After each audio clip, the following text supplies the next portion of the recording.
श्री स्वामी समर्थ। आज गुरुवार अर्थात स्वामीवार दिनांक 16 मे 2024। आजची तिथी पण खूप छान आहे। आज सीतानवमी। सीतानवमी हा शब्द ऐकलाय? काय माहित आहे? सीतेचा जन्म कसा झाला? कोणाच्या पोटी झाला? बरोबर, धरणी मातेतून, धरणी मातेच्या चरणामधून आलेला।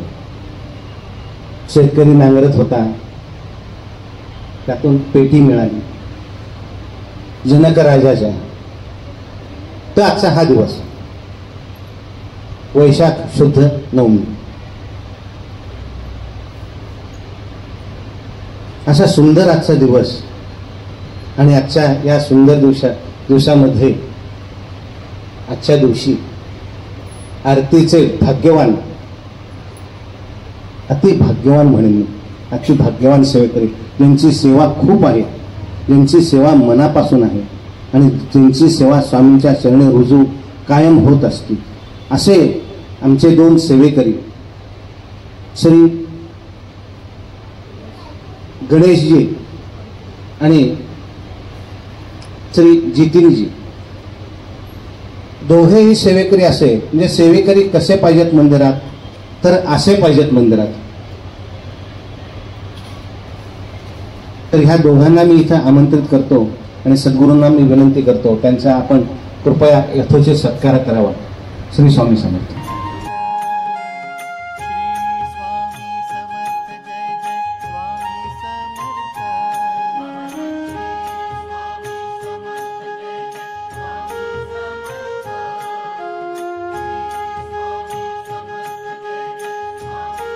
तर दोघे खंडेवीर आहेत। एखाद्या लढाईला गेल्यानंतर खंडेवीर कसे असतात की ज्यांच्या जोरावर, ज्यांच्या बळावर लढाई जिंकली जाते। आपली ही काही लढाई नाही, पण तसंच एक छोटासा सोहळा जो असतो, सोहळा संपन्न होण्यासाठी सेवेकरांची आवश्यकता असते। तर असे जे सेवेकरी आहेत की ज्यांच्या बळामध्ये इतका दम आहे की ते दोघंजण हा सोहळा ओढून नेऊ शकतात। श्री स्वामी समर्थ। असेच आपले जे जितीनजी आहेत, तर ते अतिशय छान लिहितात आणि बोलतातही खूप छान। त्यांना मी इथं आमंत्रित करतो आणि त्यांना सांगतो की कृपया आपण आपलं हे घबाड यश मिळालेलं आहे। आजचा दिवस खूप सुंदर आहे, तर आजच्या दिवशी आपण आपले मनोगत इथे व्यक्त करावे। श्री स्वामी समर्थ। स्वामी आता ओळख करून द्यायची काही गरजच नाही। मी एक साधा सिंपल सेवेकरी आहे।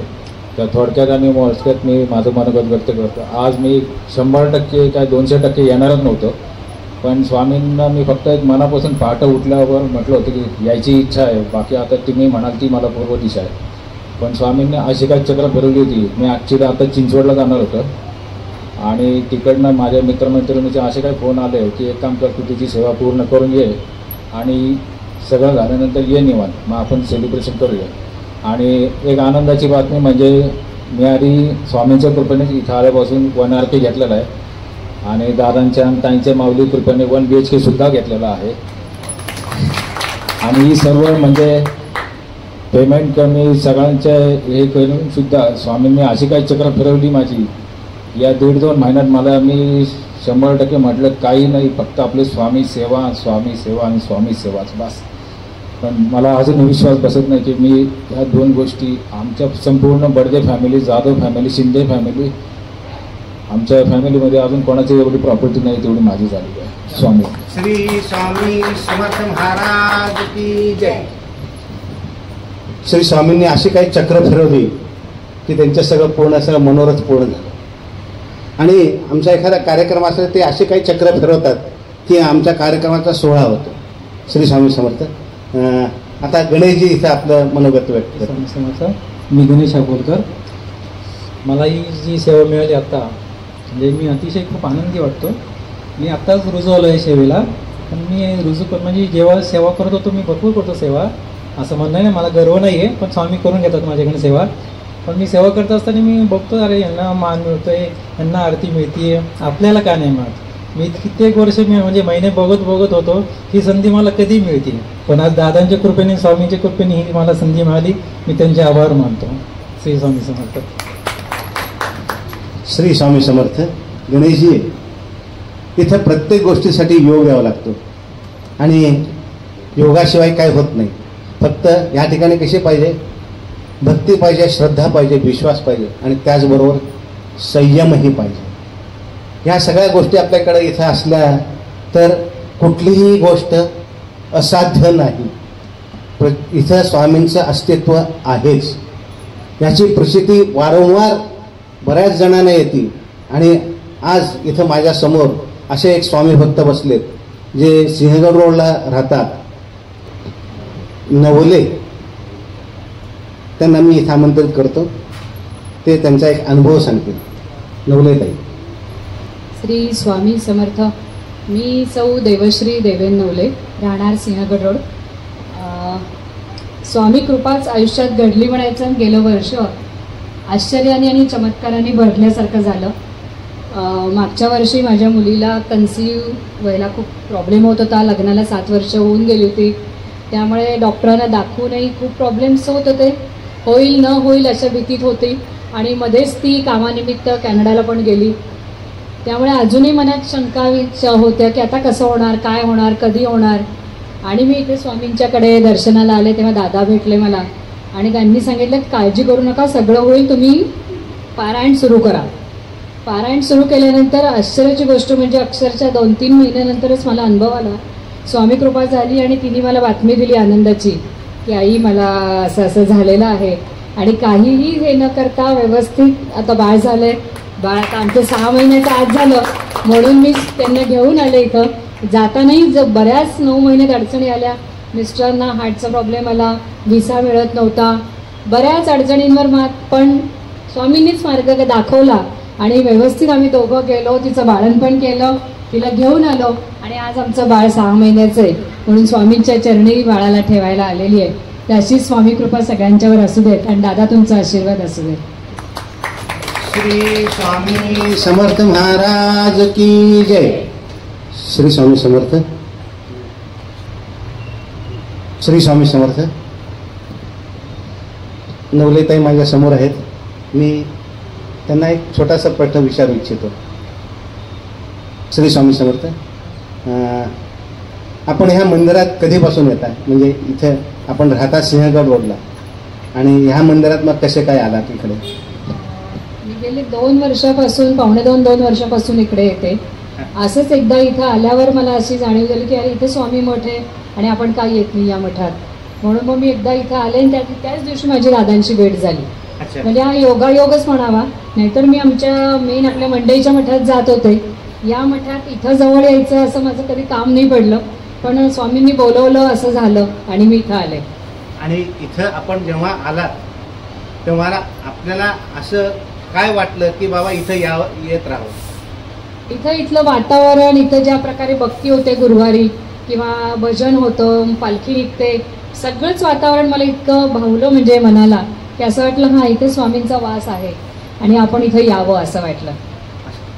पण आपल्याला असं वाटलं का की बाबा इथे येऊन आपला प्रश्न इथं विचारावा असं आपल्या मनात कधी? नाही, मला असं काहीच सांगता येणार नाही, पण असं वाटलं एवढं खरं आणि ते घडून आलं. काय घडलं, कसं घडलं, कोणी घडवलं याला काहीच उत्तर नाहीये माझ्याकडे. स्वामीच असतील याच्या मागे असं धरायचं. असं म्हणजे जी बुद्धी दिली ती स्वामींनी दिली हे मात्र नक्की. विधिलिखित वरती लिहिलं असतं पण आपल्या कर्मावर बरंच अवलंबून असतं. आपण जे कर्म करतो त्याच्यावर आपल्या बऱ्याचशा गोष्टी घडतात. तर आपल्याला असं वाटलं होतं का असं यश आपल्याला मिळेल? नाही, स्वामींवर विश्वास होता, पण ते कधी होईल आणि काय घडेल आणि कसं घडेल असे अनेक प्रश्न होते. पण विश्वास ठेवला स्वामींवर की तुम्ही करा, आता यातनं मार्ग तुम्ही काढा. तो त्यांनी मार्ग काढला आणि आज आपल्याला हे चांगले सोन्याचे दिवस दिसतात. अगदी अगदी. श्री स्वामी समर्थ. श्री स्वामी समर्थ. श्री स्वामी समर्थ.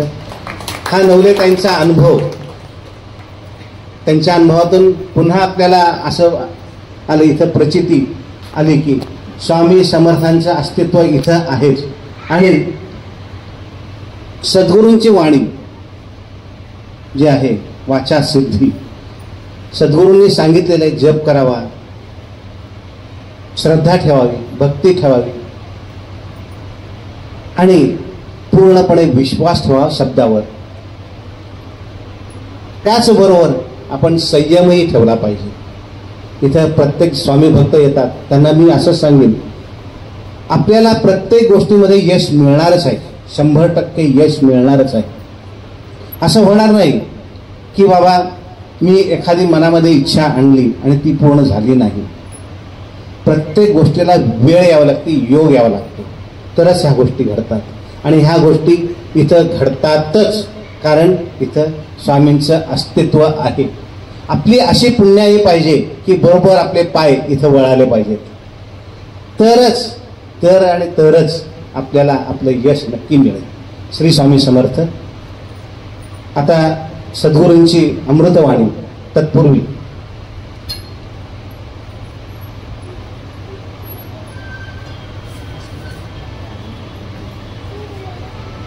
आपण नेहमीप्रमाणे अण्णा महाराजांचा जप जो मंत्र आहे तो आपण जप घेऊया इथं. श्री स्वामी समर्थ. इच्छित दाता सकल कार्य सिद्ध करता सकल दुःख हरता श्री स्वामी समर्थ नमो नमः स्वाहा. इच्छित दाता सकल कार्य सिद्ध करता सकल दुःख हरता श्री स्वामी समर्थ नमो नमः स्वाहा. इच्छित दाता सकल कार्य सिद्ध करता सकल दुःख हरता श्री स्वामी समर्थ नमो नमः स्वाहा. इच्छित दाता सकल कार्य सिद्ध करता सकल दुःख हरता श्री स्वामी समर्थ नमो नमः स्वाहा. इच्छित दाता सकल कार्य सिद्ध करता सकल दुःख हरता श्री स्वामी समर्थ नमो नमः स्वाहा. इच्छित दाता सकल कार्य सिद्ध करता सकल दुःख हरता श्री स्वामी समर्थ नमो नमः स्वाहा. इच्छित दाता सकल कार्य सिद्ध करता सकल दुःख हरता श्री स्वामी समर्थ नमो नमः स्वाहा. इच्छित दाता सकल कार्य सिद्ध करता सकल दुःख हरता श्री स्वामी समर्थ नमो नमः स्वाहा. इच्छित दाता सकल कार्य सिद्ध करता सकल दुःख हरता श्री स्वामी समर्थ नमो नमः स्वाहा. इच्छित दाता सकल कार्य सिद्ध करता सकल दुःख हरता श्री स्वामी समर्थ नमो नमः स्वाहा. इच्छित दाता सकल कार्य सिद्ध करता सकल दुःख हरता श्री स्वामी समर्थ नमो नमः स्वाहा. इच्छित दाता सकल कार्य सिद्ध करता सकल दुःख हरता श्री स्वामी समर्थ नमो नमः स्वाहा. इच्छित दाता सकल कार्य सिद्ध करता सकल दुःख हरता श्री स्वामी समर्थ नमो नमः स्वाहा. इच्छित दाता सकल कार्य सिद्ध करता सकल दुःख हरता श्री स्वामी समर्थ नमो नमः स्वाहा. इच्छित दाता सकल कार्य सिद्ध करता सकल दुःख हरता श्री स्वामी समर्थ नमो नमः स्वाहा. श्री स्वामी समर्थ अण्णा महाराज जय. श्री स्वामी समर्थ. आता श्री श्री सद्गुरू दादा महाराज आणि अमृतवाणी. श्री स्वामी समर्थ. श्री स्वामी समर्थ. बरेच दिवसांनी जुने दिवस परत आलेल्यासारखं वाटतंय. सुरुवातीच्या काळामध्ये जास्ती संख्या नव्हती, आम्ही असे आतमध्ये मंदिरात सगळे बसायचो, माईक पण नव्हता त्यावेळेला. थोडीफार लोक आता आपण तसे बसलात तसे बाहेर बसलेली असायचे आणि मग ते प्रबोधन त्यावेळेला व्हायचं. तसं आत्ता मला आठवलं ते स्वामींनी काही कारणाकर काही काय असेल ना पण परत एकदा जुन्या काळामध्ये नेलं, जुन्या आठवणींमध्ये नेलं.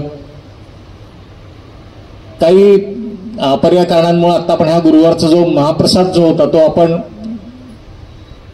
फक्त तेवढंच न करता बाकी आपण सगळी सेवा करणार आहोत. सेवेमध्ये जे येतं ना तेवढं आपण आता सगळे करणार आहोत. फक्त महाप्रसाद नको म्हणून मर्यादित स्वरूपामध्ये आपण आजचा कार्यक्रम करू असं ठरवलं होतं. पण स्वामी भक्तांची उपस्थिती आता इथे आहे दर गुरुवारी असते तशीच आहे. कारण पालखी सोहळा जो आहे तो नेहमीप्रमाणे आपला होईल आणि मर्यादित प्रसाद सोय आपली तिथे केलेली आहे जागेवरती. तिथे संयम, आता जसं हालर साहेब म्हणले की संयम दाखवला, मनामध्ये विश्वास असतो, पण काय काळ परीक्षा महाराज बघतात आणि मग तो संयम कुठेतरी ढळायला लागतो. तर तसं नवले परिवाराने त्यांनी काही केलं नाही. जो संयम आणि विश्वास दोन्ही स्वामींच्या चरणी ठेवला आणि मग त्याचं फळ आता आपण त्यांनी सांगितलं की जे प्रसाद जो मिळालेला आहे स्वामींचा तो खूप आनंद देणारा आहे, आनंददायी आहे. हा संयम दाखवल्यानंतरच तो प्रसाद मिळतो आपल्याला. बऱ्याच वेळेला साधक सुद्धा असत ना, साधक किती मोठा म्हटला तरी काय काळ संयम दाखवू शकत नाहीत. कुठेतरी महाराज इतकं काय काळ टोकापर्यंत नेतात की तो संयम त्यांचा ढळायला लागतो तो. आणि काल ज्यांचा समाधी दिन होता त्यांच्याच बाबतीतली एक गोष्ट सांगतो की शंकर महाराजांचाच काल समाधी दिन झाला आणि शंकर महाराज असताना ही गोष्ट घडली होती. साधक म्हणतो आपण जे की एक गुरु म्हणा, महागुरु असे त्यांच्याकडे एक खूप निष्ठावंत सेवेकरी असतो आणि त्या गुरूंच्याकडे त्याला माहिती असतं की ह्या गुरूंच्याकडे खूप प्रकारच्या सिद्धी आहेत. अष्टसिद्धी म्हणू आपण असं की अष्टसिद्धी त्या गुरूंना प्राप्त आहेत आणि त्या मला कधी प्राप्त होतील. म्हणजे तो सेवेकरी असतो, सेवा भरपूर अगदी म्हणजे जीव ओतून म्हणतात तशी सेवा करायची. त्याचं ते एक मनामध्ये खूप असतं की आल्यानंतर जसं आता आपण गणेश किंवा आपले जितेंद्रजी जे करतात ना तशी सेवा पडेल ते काम, पडेल ती सेवा. पण मनामध्ये एक महत्वाकांक्षा असते की मला गुरुंनी त्यांच्याकडे जे काही सिद्धी आहेत ना त्या मला एकदा द्याव्या, हे त्यांच्या मनामध्ये खूप असतं त्याच्यात.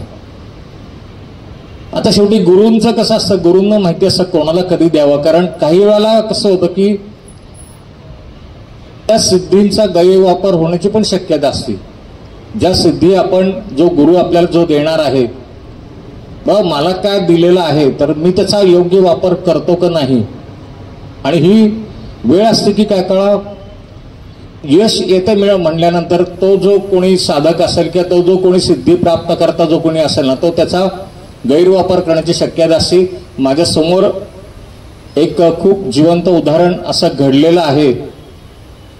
गुरुवर्य अण्णांच्याकडनं सगळ्या सिद्धी प्राप्त करून घेतल्यानंतर त्याचा काही गैरवापर करून काही वेळेला स्वतःची कामं करून घेतलेली असं काही एक व्यक्ती आहेत.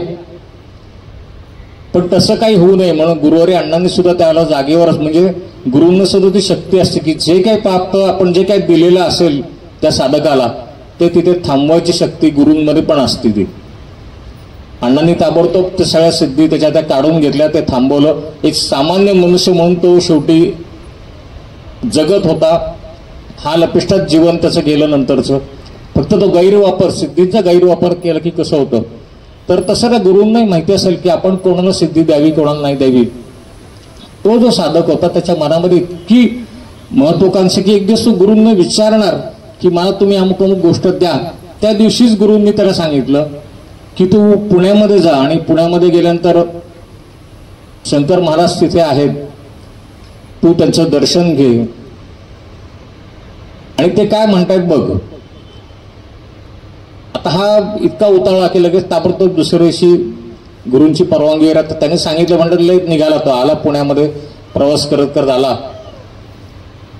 शंकर महाराज कुठे आहेत काय वगैरे त्यावेळेची गोष्ट कुठेतरी त्याला पत्ता मिळाला असेल, तो तिथे गेला भेटायला. शंकर महाराजांच्या पायावरती डोकं ठेवलं. आता महाराजांनी ओळखला हा कशा करता आलाय ते. 8 दिवस त्याला ठेवून घेतलं त्यांनी. 8 दिवस राहा म्हणले इथे सेवेमध्ये.